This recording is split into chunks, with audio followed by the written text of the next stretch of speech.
All right, Middle-Aged White Guy Reacts back again today with another video for you. And in today's video, we have some Tom MacDonald.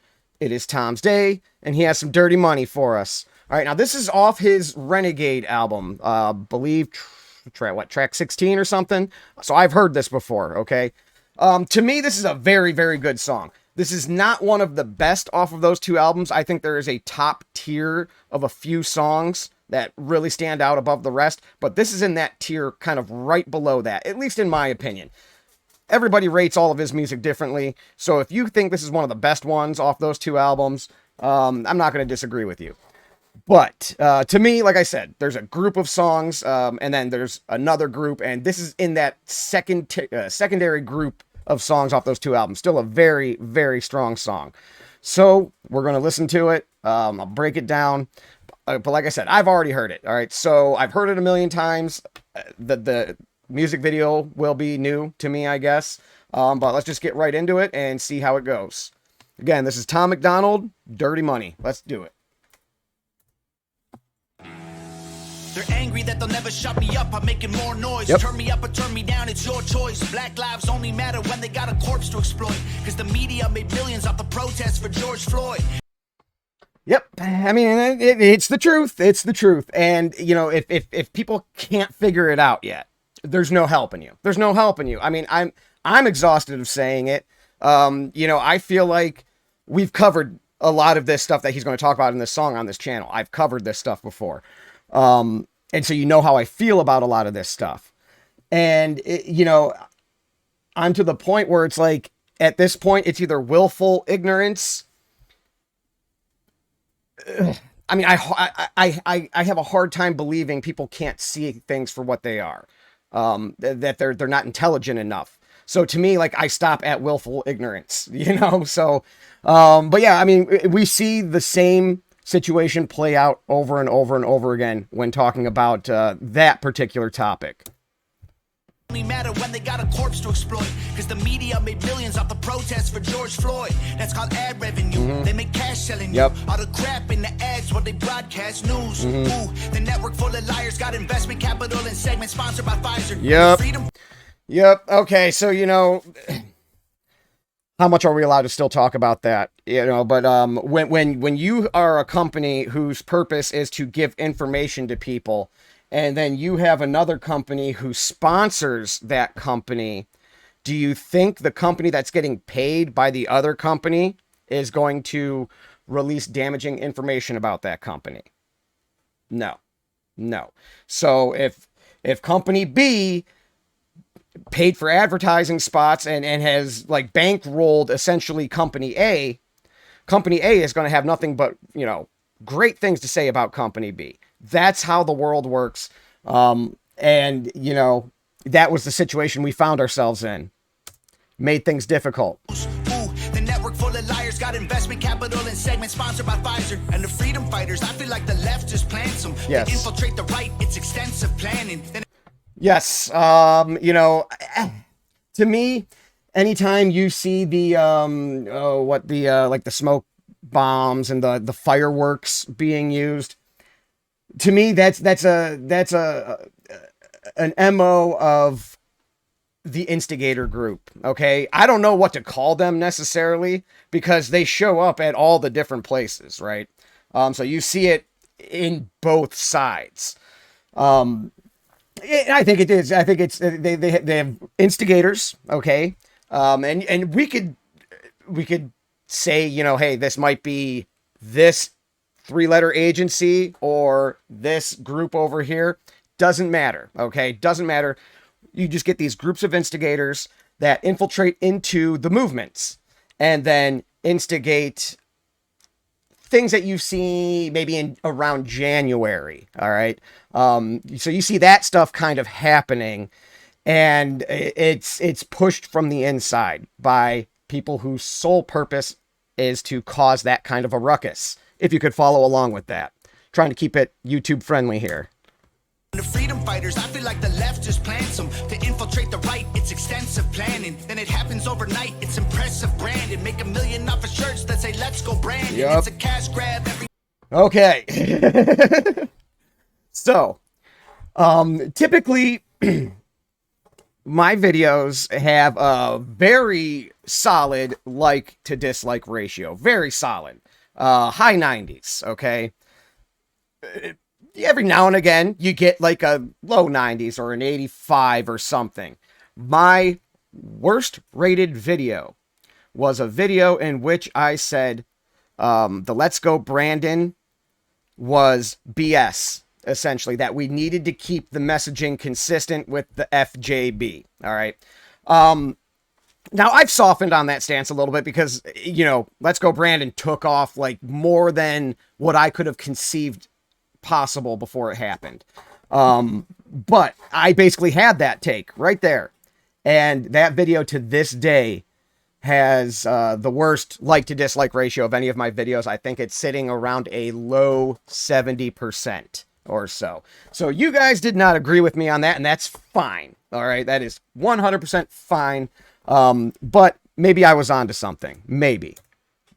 It's impressive branding. Make $1 million off of shirts that say Let's Go Brandon. It's a cash grab. Everyone's a lab rat. Amazon made billions of dollars from sanitizer and black masks, and that's that. Funny how the And especially, you know, when you shut down, you know, not only Amazon making all that money, like Walmart and Giant Eagle, because every other mom and pop wasn't allowed to operate. But, you know, this is all stuff that's been hashed over a million times. We all know the story.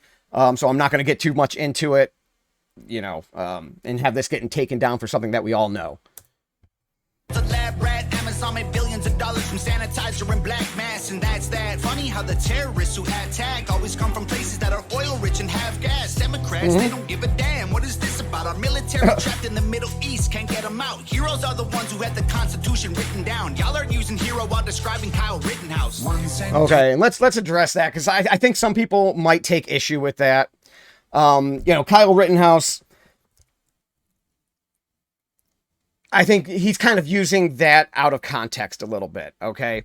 I understand his point. Kyle Rittenhouse is not a hero. What he did was self-preservation. It did not make him a hero. I don't think people were calling him a hero for what he did, though, okay? If that was the case, he would have a great point here. I think they're calling him a hero because of the histories of the people who were attacking him. And kind of some of the stuff that they got caught doing, you know, by the law previous. So, yeah, anyone who takes out you know, somebody who likes children, all right, they are somewhat of a hero. Somewhat of a hero. Yes, his action of defending himself and the self-preservation was not a hero's action. All right, he didn't save other people necessarily. He saved himself. And it's a tragic thing. And it's something that kid's going to live with the rest of his life. And he's not going to look at it like he did something heroic. I'm sure he has nightmares about that shit still. Yeah, the reason people called him a hero, I feel like at least, was not only the caliber of people that he took out, but also the fact that he was able to win his case and preserve the right of self-defense for all the rest of us. Okay. Because if you would have lost that, that's not case law that you want on the books at all. So him winning that was huge. So there's a gray area there for sure. If you ask me, you know, if you want to consider him a hero, maybe in certain light. And if you don't, I think that's fine too, because I don't think the kid looks at himself as a hero. Like I said, he's not having hero dreams. You know, he's not having Captain America dreams about that night. He's having probably horrific nightmares. You know, it's going to scar him the rest of his life, essentially. So, well, let's keep going. Ones who had the Constitution written down. Y'all are using hero while describing Kyle Rittenhouse. 1 cent, 2 cent, 3 cents, 4. We get less and they get more. Buy and sold since we were born. They want money. Okay, slow down, Tom. Okay, I do not want war. Do not want it whatsoever. Small children, got 4 of them. All right. I would like them to be adults before like the entire civilization collapses. Give me a decade, man. Give me a decade to 15 years, and I'm with you. Not yet though. Since we were born, they want money.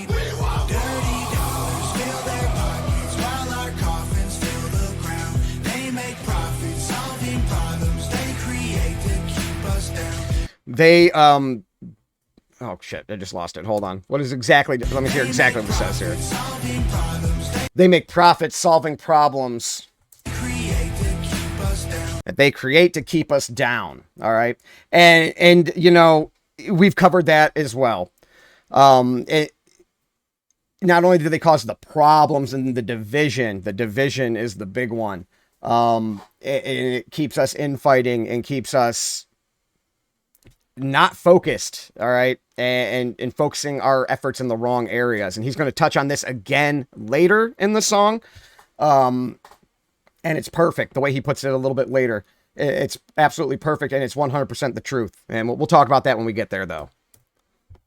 They make profits solving problems they create to keep us down. Dirty money. Dirty money. I don't want your dirty money. They might kill me for the song. It's all classified intelligence. Don't need to go to war to secretly be getting benefits. When Russia launches rockets, we condemn them, but there's evidence a U.S. politician owns the screws they're assembled with. Okay. And that's a bold statement right there. And he does not literally mean that. I mean, unless there was a story that came out about some politician actually owning the screws that assemble Russian rockets. Highly doubt that. He's kind of using it as a metaphor though. All right. Would it be a metaphor? I guess. I mean, he's kind of like talking about like a real situation though, because war is profitable for everyone except for the citizens and the soldiers. All right. All the big companies, the big corporations, the big manufacturers making money hand over fist. How many billions have we sent over to Ukraine already? You know, so it's like they might talk like bad about these wars and condemn them and everything, but they're making money off the screws used to assemble the Russian rockets, right? They're making money from the war in some capacity, in some way, shape, or form, whether it is, you know, donations or, you know, aid money or stock prices going up at certain companies, you know, whatever it may be. War is profitable for a lot of different people, and we're not them. Okay. And unless you got some stocks in some, you know, war companies, but, yeah, you know, for the most part, we don't make the money. All right. Everybody else does though. So yeah, while technically we're not assembling with American screws, the Russian rockets is essentially the same thing that he's talking about. Is somewhere down the line, someone is getting paid and profiting off of this tragedy. That's why they're never slow to stop them. Launches rockets, we condemn them, but there's evidence a U.S. politician owns the screws they're assembled with. Ain't no war on drugs. It's not only do we own the screws that they're assembled with, we have our own hand in you know, and I haven't wanted to talk a lot about that situation, so maybe I won't. But we've had, you know, we had our own hand in escalating that situation into what it is today. If our actions were different, would the results be different? I think so. You know, do I have any proof of that? No. You know, maybe we went a different route and it still ends up happening. Okay. So be it. I mean, what can you do at that point? But I feel like we had a hand in causing the tensions or stoking the flames of the tension at the very least. So, you know, that could be another kind of like juxtaposition in there. Right there. Let's go. There's evidence a U.S. politician owns the screws they're assembled with. Ain't no war on drugs, it's economic. You make money off an inmate, every jail cell is profit. Our prisons are privately owned. Illegal marijuana just mean kids smoking weed turn to dollars in their pockets, let's be honest.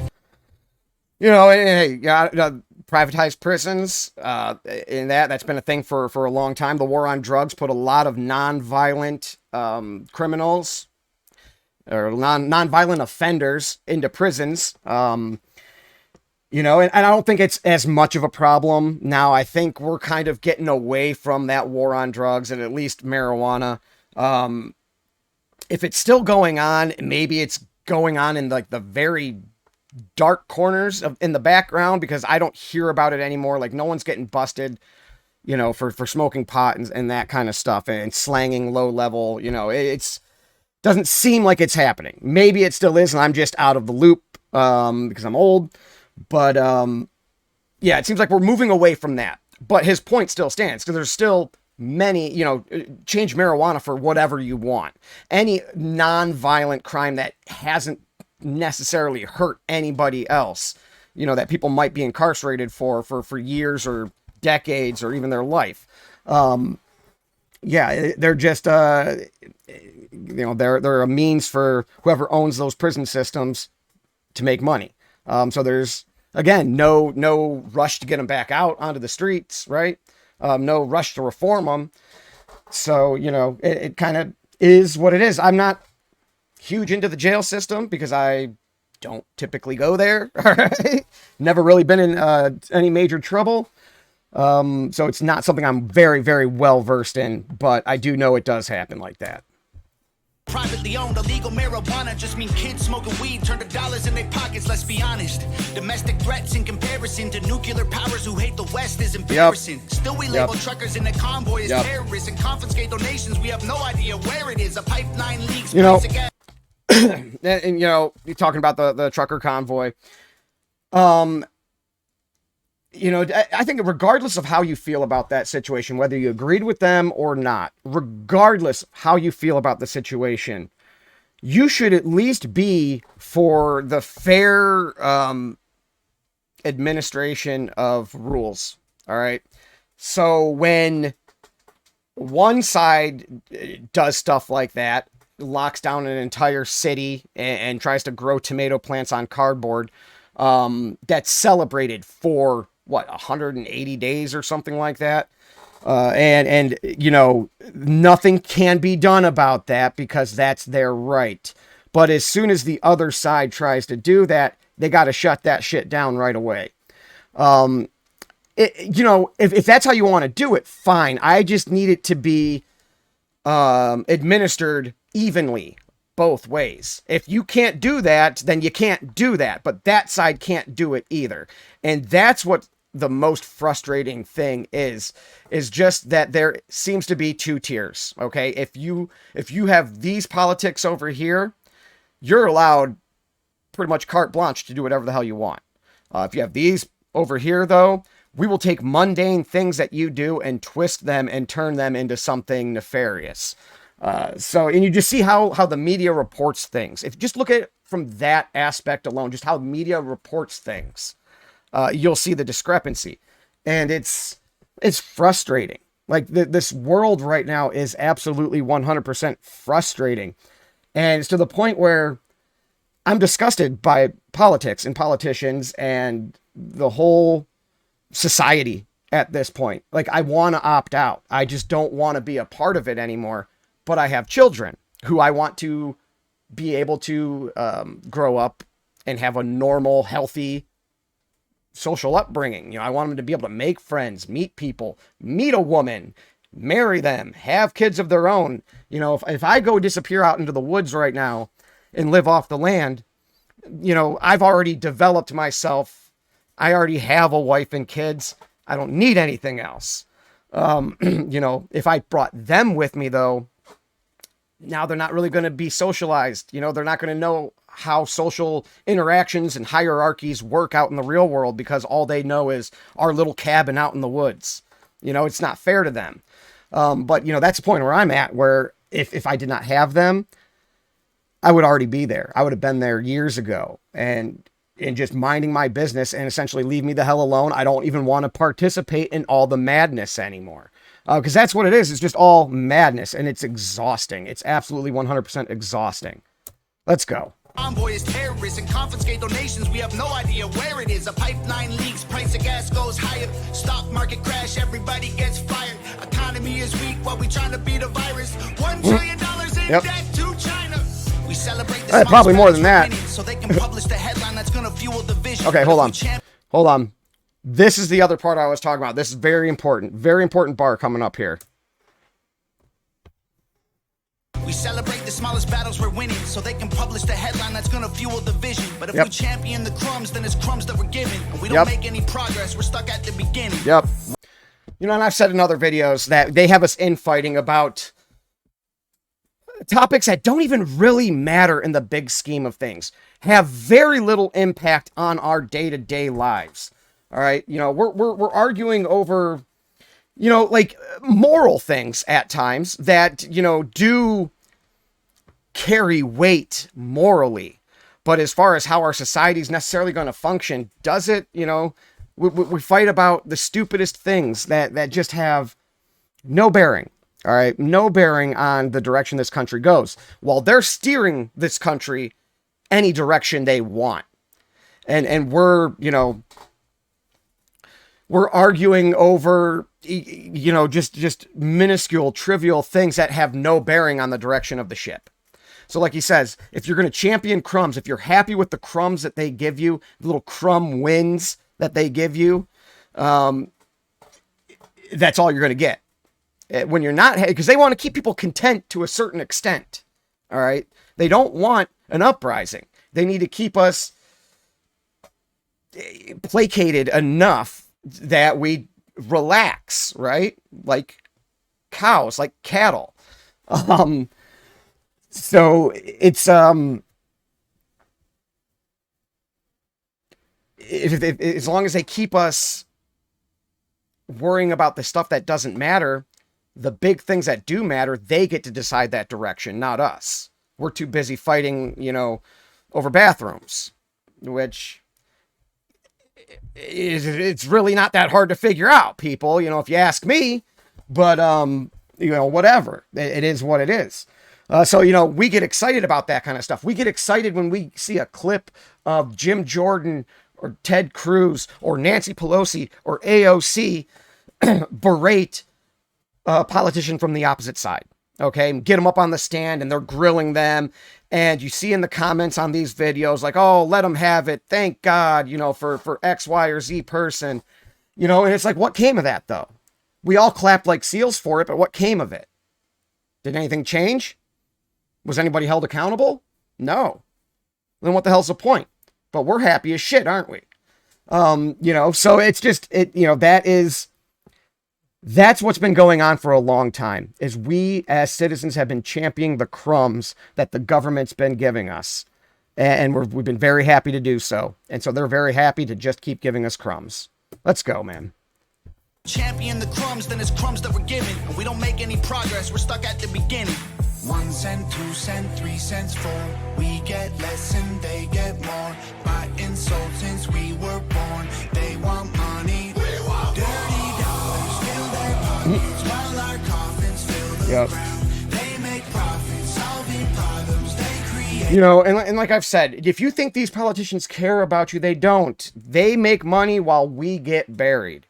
And it's been like that forever. So, you know, the next person who tells me like Nancy Pelosi has their back, or you know, Kevin McCarthy is like the greatest thing since sliced bread, I have to laugh every time. Like, these people don't give a shit about you. They do not care. They don't care about any individual citizen in this country or the world for that matter, besides their friends, families, and cronies. That's it.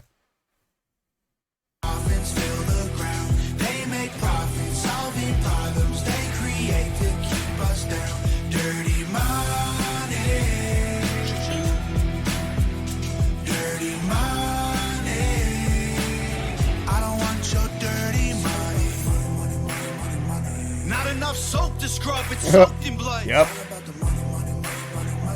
Every time we make a buck, they take from us. Yep. The dollar runs our lives until we die.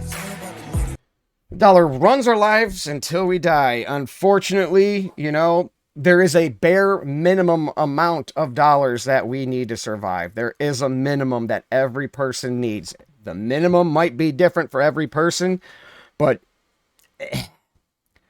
majority, 99.99% of us need currency in some form or fashion in order to survive and get the things that we need. So while I don't feel like money necessarily controls my life, I need it. Okay. So I do have to do things that maybe I wouldn't have for it. You know, I didn't want to go to work today, but I did because I need to pay a bill. Right. I need to make a minimum. There's a minimum that I need to make to keep a roof over my head, to keep myself fed, to keep my bills paid, and to keep me going back and forth to work so I can keep doing that stuff. So yeah, you know, even if you have a healthy relationship with money and you're not overly greedy, or you're not willing to do like very bad things to get it, you're still controlled by it. You still need it. And it kind of sucks. Definitely kind of sucks. So even though you might have a good, healthy relationship with money, there is a minimum amount that you need to survive. And we have to do what we have to do to get that minimum amount. And it sucks. It is what it is. The dollar runs our lives until we die. It controls your mind and it controlling mine. $30 fill their pockets while our coffins fill the ground. They make profits, solving problems they create to keep us. Dude, this hook's awesome though, man. Love it. Just the whole cadence, how it like kind of like on a roller coaster, hitting the hills there. The way he kind of flows that, I like it. Really like it. Good video. This is probably in his backyard, and you know, he has like the whole White House and piles of cash on there. That's pretty crazy. Yeah, that'll do it though. That'll be the reaction. You know, and I know it's been quite some time since I've been uploading. I just want to say thanks for remembering the channel. All right, those who have watched it and those who stayed to the end. I have a kid in baseball who has practice 3 days a week, and 3 different days a week. I have a son who's in guitar and vocal lessons. So 6 days out of the week, I'm going crazy, driving everywhere, going to work, dropping kids off and picking them up from schools, taking them to baseball, taking them to guitar. It's been insane. So I'm going to try to upload more. I don't know when the next time I'll upload will be, though. It could be a week. It could be tomorrow. It could be a month. I can't guarantee anything. But just keep checking back on the channel. Thanks for not forgetting about me. And that'll do it. That'll be the reaction. Middle-aged white guy is out. Peace.